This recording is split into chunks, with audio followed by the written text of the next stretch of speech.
Beseech you, sir, be merry. You have cause, so have we all, of joy, for our escape is much beyond our loss. Our hint of woe is common.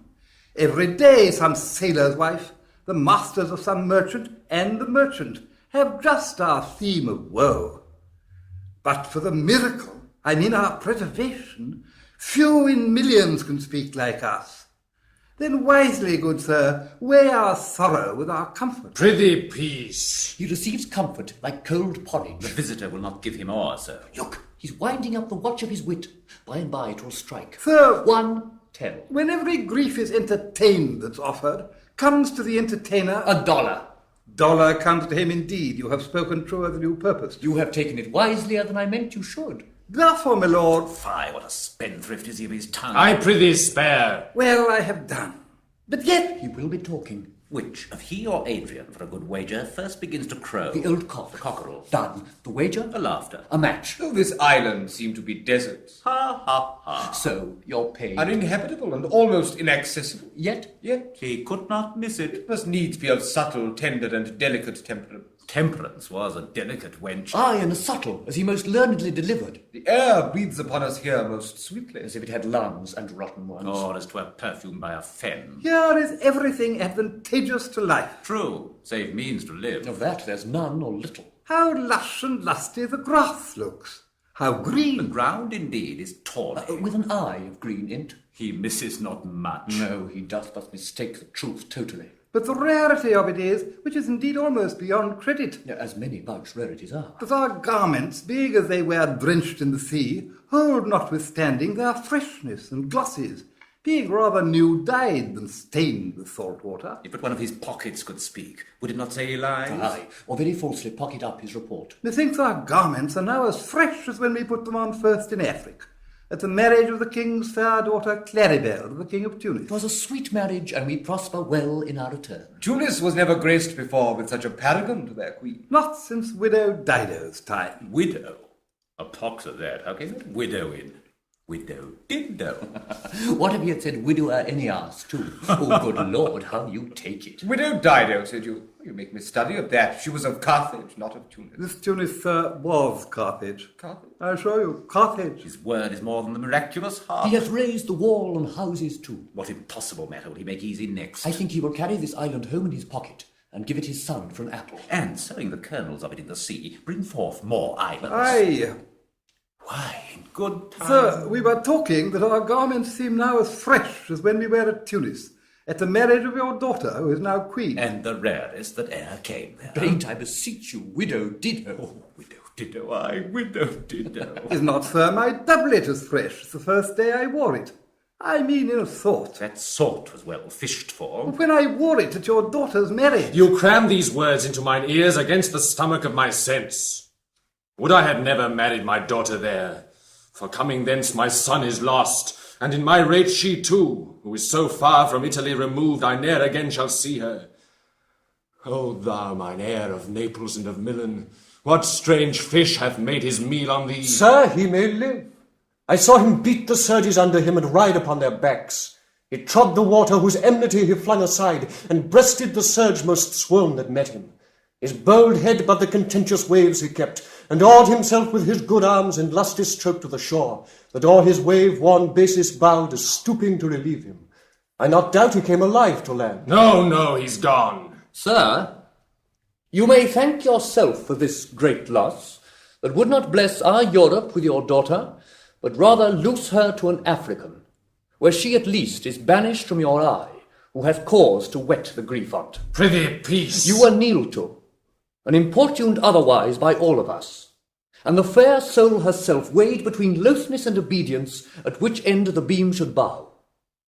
We have lost your son, I fear, for ever.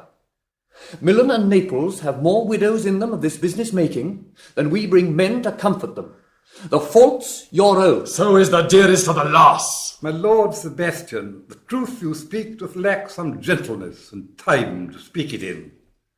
You rub the sore when you should bring the plaster. Very well. And most chirurgeonly. It is foul weather in us all, good sir, when you are cloudy. Foul weather. Very foul. Had I plantation of this isle, my lord? He'd sowed with nettles, see. Or docks or mallows. And were the king on it, what would I do? Escape being drunk for want of wine. In the Commonwealth, I would by contraries execute all things. For no kind of traffic would I admit, no name of magistrate, letters should not be known. Riches, poverty, and use of service, none. Contract, succession, bourne, bound of land, tilth, vineyard, none. No use of metal, corn, or wine, or oil.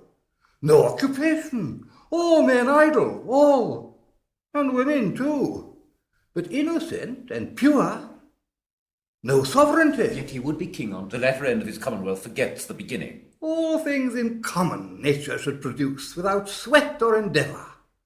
Treason, felony, sword, pike, knife, gun, or need of any engine would I not have. But nature should bring forth of its own kind, all foison, all abundance, to feed my innocent people. No marrying among his subjects? None, man, all idle, whores and knaves. I would with such perfection govern, sir, to excel the golden age. And save his majesty. Long live Gonzalo! Do you mark me, sir? Prithee no more, thou dost talk nothing to me. I do well believe, your highness, and did it to minister occasion to these gentlemen, who are of such sensible and nimble lungs that they always use to laugh at nothing. 'Twas you we laughed at. Who in this kind of merry fooling am nothing to you, so you may continue and laugh at nothing still. What a blow was there given. And it had not fallen flat long. You are gentlemen of brave metal. You would lift the moon out of her sphere if she would continue in it 5 weeks without changing. We would so, and then go a bat fowling. Nay, good my lord, be not angry. No, I warrant you, I will not adventure my discretion so weakly. Will you laugh me asleep? I am very heavy. Go sleep and hear us. What, also soon asleep? I wish mine eyes would with themselves shut up my thoughts. I find they are inclined to do so. Please you, sir, do not admit the heavy offer of it. It seldom visits sorrow. When it doth, it is a comforter. We too, my lord, will guard your person while you take your rest and watch your safety. Thank you. Wondrous heavy.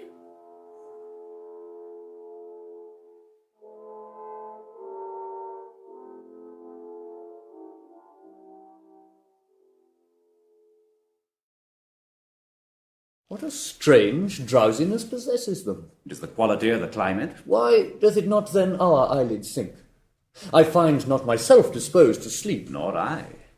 My spirits are nimble. They fell together all as by consent. They dropped as by a thunderstroke.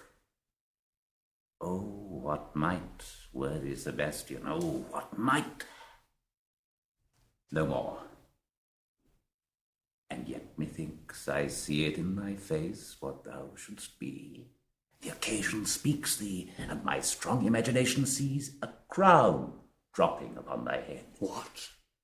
Art thou waking? Do you not hear me speak? I do, and surely it is a sleepy language, and thou speakst out of thy sleep. What is it thou didst say? 'Tis a strange repose to be asleep with eyes wide open, standing, speaking, moving, and yet so fast asleep. Noble Sebastian, thou lett'st thy fortune sleep, die rather, wink'st whilst thou art waking. Thou dost snore distinctly. There's meaning in thy snores. I am more serious than my custom. You must be so too, if heed me. Which to do trebles the oar. Well, I am standing water. I'll teach you how to flow. Do so. To ebb, hereditary sloth instructs me. Oh, if you but knew how you the purpose cherish, while thus you mock it, how in stripping it you more invest it.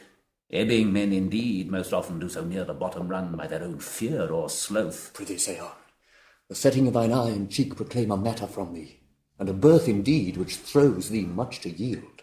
Thus, sir, although this lord of weak remembrance, this who shall be of as little memory when he is earthed, hath here almost persuaded, for he's a spirit of persuasion only, professes to persuade the king his son's alive, 'tis as impossible that he's undrowned as he that sleeps here swims. I have no hope that he's undrowned. Oh, out of that no hope, what great hope have you? No hope that way is another way, so high in hope that even ambition cannot pierce a wink beyond, but doubt discovery there. Will you grant with me that Ferdinand is drowned? He's gone. Then tell me, who's the next heir of Naples? Claribel. She that is Queen of Tunis, she that dwells 10 leagues beyond man's life, she that from Naples can have no note unless the sun were post, the man of the moon's too slow, till new-born chins be rough and razorable. She that from whom we all were sea swallowed, though sun cast again, and that by destiny, to perform an act, whereof what's past is prologue, what to come in yours and my discharge. What stuff is this? How say you? It is true my brother's daughter's Queen of Tunis, so is she heir of Naples, twixt which regions there is some space. A space whose every cubit seems to cry out, how shall that Claribel measure us back to Naples? Keep in Tunis, and let Sebastian wake. Say this were death that now hath seized them, why they were no worse than now they are. There be that can rule Naples as well as he that sleeps, lords that can prate as amply and unnecessarily as this Gonzalo. I myself could make a chuff of his deep chat. Oh, that you bore the mind that I do! What a sleep were this for your advancement! Do you understand me? Methinks I do. And how does your content tender your own good fortune? I remember you did supplant your brother, Prospero. True. And look how well my garments sit upon me, much feeter than before. My brother's servants were then my fellows. Now they are my men. But for your conscience. Aye, sir, where lies that? If 'twere a kite, 'twould put me to my slipper, but I feel not this deity in my bosom. 20 consciences that stand twixt me and Milan, candid be they and melt ere they molest. Here lies your brother, no better than the earth he lies upon, if he were that which now he's like. That's dead, whom I with this obedient steel, 3 inches of it, can lay to bed forever. While you, doing thus, to the perpetual wink, for I might put this ancient morsel, this Sir Prudence, who should not upbraid our cause. For all the rest, they'll take suggestion as a cat laps milk. They'll tell the clock to any business that we say befits the hour. My case, dear friend, shall be my precedent. As thou gost Milan, I'll combine Naples. Draw thy sword. One stroke shall free thee from the tribute which thou payest, and I, the king, shall love thee. Draw together. And when I rear my hand, do you the like to fall it on Gonzalo? But one word. My master through his art foresees the danger that you, his friend, are in, and sends me forth, for else his project dies, to keep them living. While you here do snoring lie, open-eyed conspiracy his time doth take. If of life you keep a care, shake off slumber, and beware! Awake! Awake! Then let us both be sudden. Now, good angels, preserve the king! Why, how now? Oh, awake! Why are you drawn? Wherefore this ghastly looking? What's the matter? Whilst we stood here securing your repose, even now we heard a hollow burst of bellowing like bulls, or rather lions. Did it not wake you? It struck mine ear most terribly. I heard nothing. Oh, 'twas a din to fright a monster's ear, to make an earthquake. Sure, it was the roar of a whole herd of lions. Heard you this, Gonzalo? Upon mine honour, sir, I heard a humming, and that a strange one too, which did awake me. I shaked you, sir, and cried. As mine eyes opened, I saw their weapons drawn. There was a noise, that's verity. 'Tis best we stand upon our guard, or that we quit this place. Let's draw our weapons. Lead off this ground, and let's make further search for my poor son. Heaven keep him from these beasts, for he is sure in the island. Lead away! Prospero, my lord, shall know what I have done. So, king, go safely on to seek thy son.